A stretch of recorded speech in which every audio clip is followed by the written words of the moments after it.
بسم اللہ الرحمن الرحیم۔ السلام علیکم۔ وعلیکم السلام۔ ہم نے پچھلے سبق میں میم اور نون مشدد، جزم اور شد اور حروف قلقلہ ان کی پریکٹس کی تھی۔ آج ہم ایک نیا سبق جو کریں گے وہ ہے تنوین۔ تنوین جو ہے یہ اور نون ساکن، جب دو زبریں ٹیڑھی ترچھی، دو زیریں اور دو پیشیں کسی حرف پر آئیں اور وہ نون کی آواز کو ادا کریں تو ان کو تنوین کہتے ہیں۔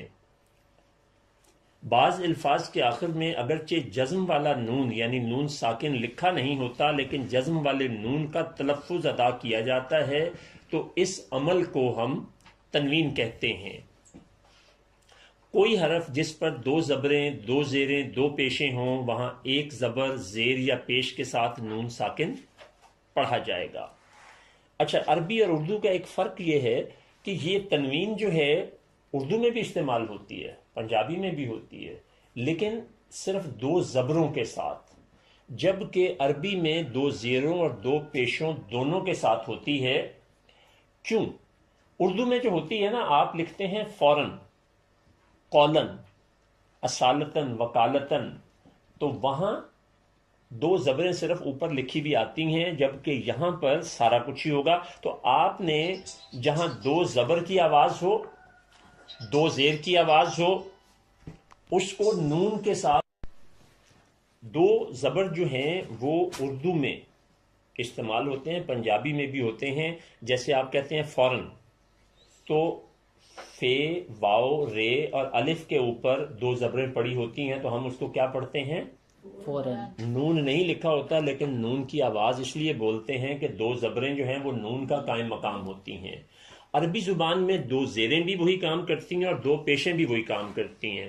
اب آپ کے سامنے جو صفحہ ہے، اس پہ اگر آپ دیکھیں تو ہر حرف پر دو زبریں ہیں، ان کی آواز بھی وہی ہوگی جو آگے دوسرے خانے میں ہم نے دی ہوئی ہے۔ تو پہلے کو کیا پڑھیں گے؟ پہلے صفحے میں پہلی لائن کو پڑھیے۔ ان، بن، تن، ثن، جن، حن، خن، دن، رن۔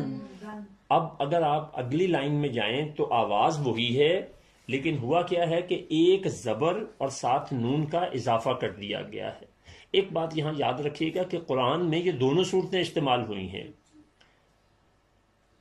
با کے اوپر زبر اور پھر نون ہے، اور پھر با کے اوپر دو زبریں ہیں، دونوں میں مطلب وہی ہوگا، صرف لکھتے ہوئے شکل کا کہیں فرق آ سکتا ہے۔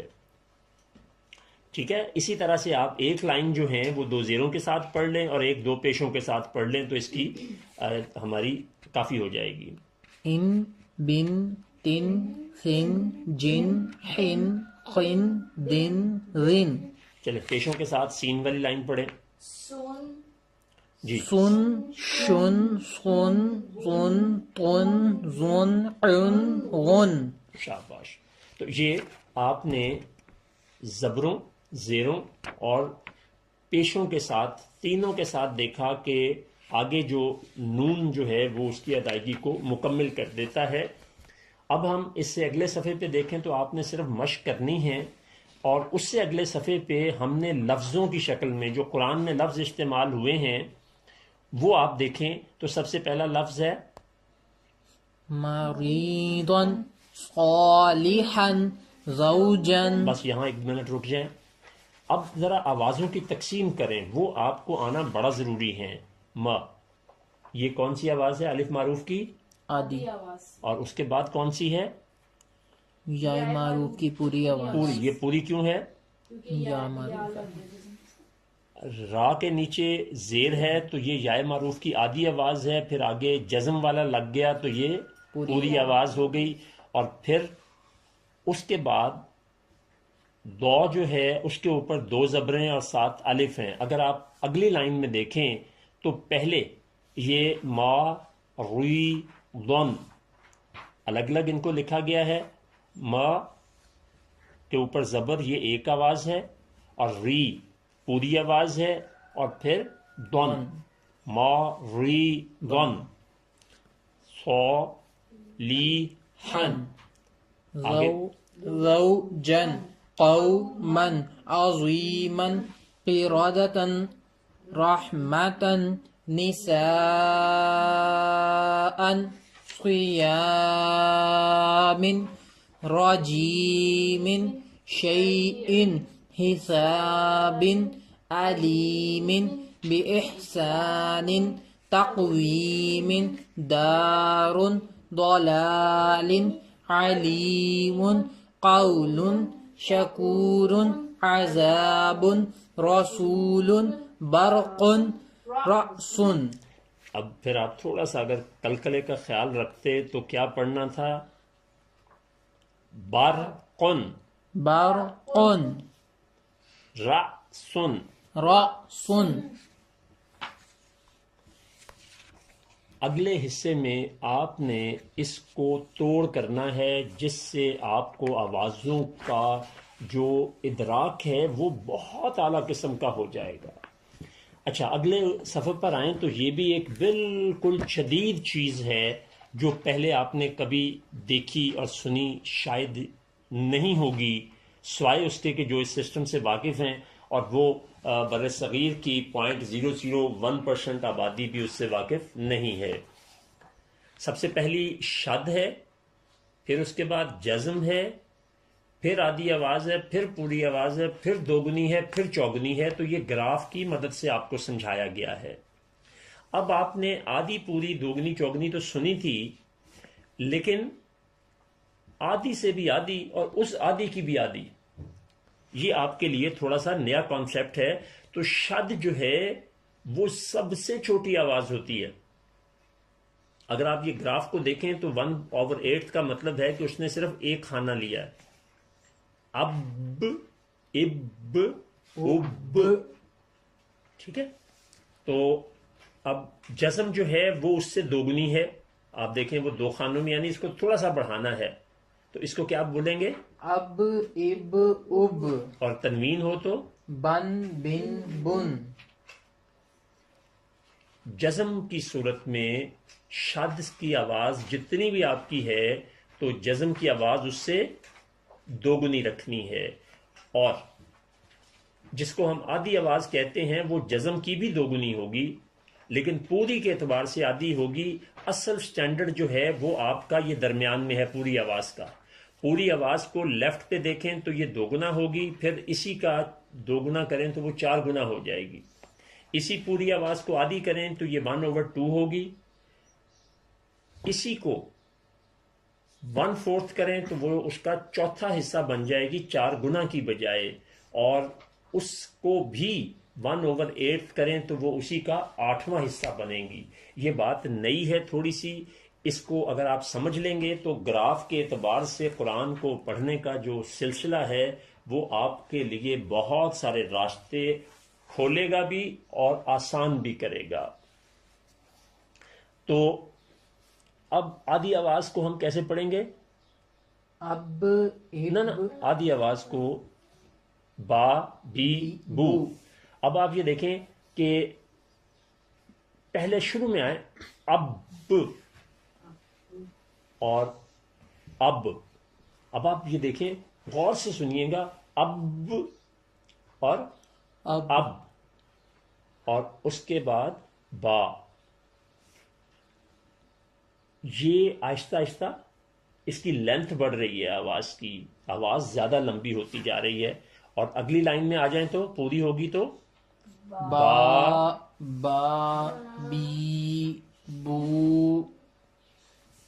اور اس سے آگے جب آپ جائیں گے تو اس کو 2 گنا کریں تو دیکھیں گراف بھی بڑھتا جا رہا ہے. اگر آپ گراف کو بھی دیکھیں تو وہ کتنا ہوتا جا رہا ہے؟ 2 گنے سے 2 گنا ہوتا جا رہا ہے. صرف آپ کی انڈرسٹینڈنگ کے لیے ابھی جب ہم اس پہ نا وہ کریں گے، کیا کہتے ہیں، بسم اللہ پڑھیں گے، تعوذ پڑھیں گے، کلمہ پڑھیں گے، تو پھر یہ جو کچھ میں اس وقت آپ سے بات کر رہا ہوں نا وہ بہت کلیئرٹی میں آ جائے گی. اگلا والا جو صفحہ ہے وہ اسی کی مشق ہے کہ گراف پر آپ نے خود گراف بنانا ہے پچھلے والے کو دیکھے بغیر. یہ ذہن میں رکھتے ہوئے آخری دفعہ پھر عرض کر دوں اس سبق کو ختم کرتے ہوئے کہ سب سے چھوٹی آواز کون سی ہوتی ہے؟ شد کی. اس سے بڑی کون سی ہوتی ہے؟ جزم.